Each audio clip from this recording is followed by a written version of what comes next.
Welcome to the AI Research Roundup. I'm Alex.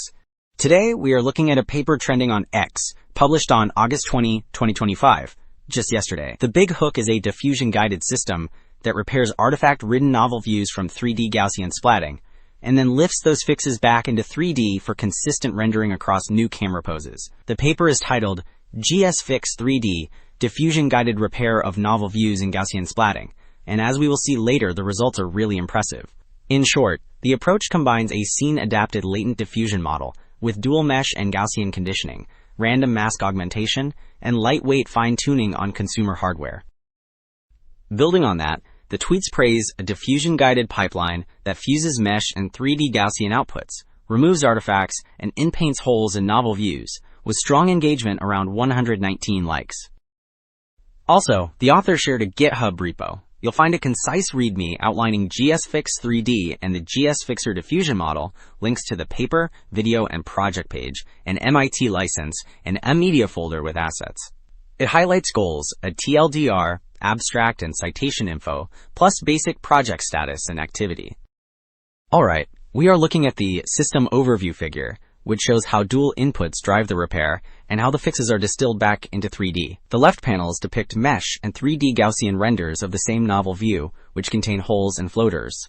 The middle block, labeled GSFixer, illustrates the latent diffusion pipeline that concatenates both encodings, denoises over a few steps, and outputs a cleaned image. Finally, the right panel shows the repaired view, and the arrow looping down indicates optimization of the 3D Gaussian splatting with the photometric loss.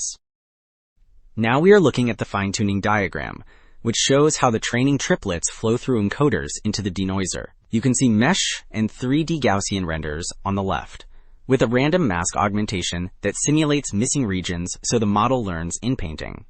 The three views pass through VAE encoders, get concatenated, and receive added noise at a random time step. The UNet predicts the noise, and the loss compares predicted and true noise to adapt the conditional denoiser.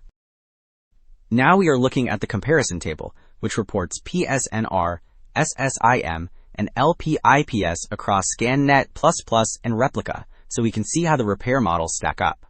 The full table shows 3 reconstruction sources with their diffusion add-ons, and the rows with GSFixer consistently rise to the top. On ScanNet++, RTG Slam with GSFixer gains over 5 decibels in PSNR. For GS Fusion, the dual mesh plus Gaussian conditioning with GSFixer delivers the strongest overall scores.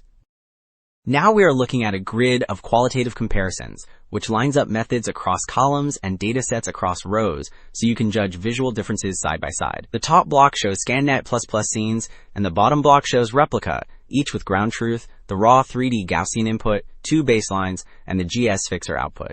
You can see that large black holes and colorful floaters remain for the baselines, whereas GSFixer fills missing windows and cleans walls.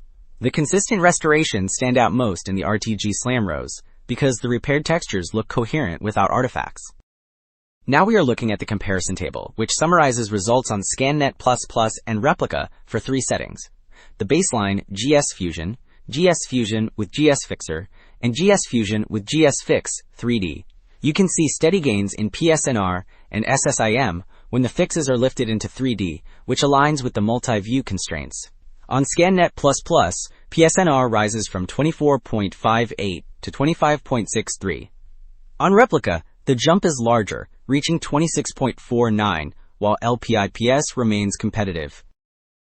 Building on those results, 2 takeaways stand out. A lightweight scene-adapted diffusion model, GSFixer, reliably cleans extreme novel views using dual mesh and 3D Gaussian conditioning, and lifting the fixes back into 3D boosts multi-view consistency. Diffusion denoising here just means iteratively removing noise to reconstruct details. That is it for the AI Research Roundup. I am Alex. Thanks for listening.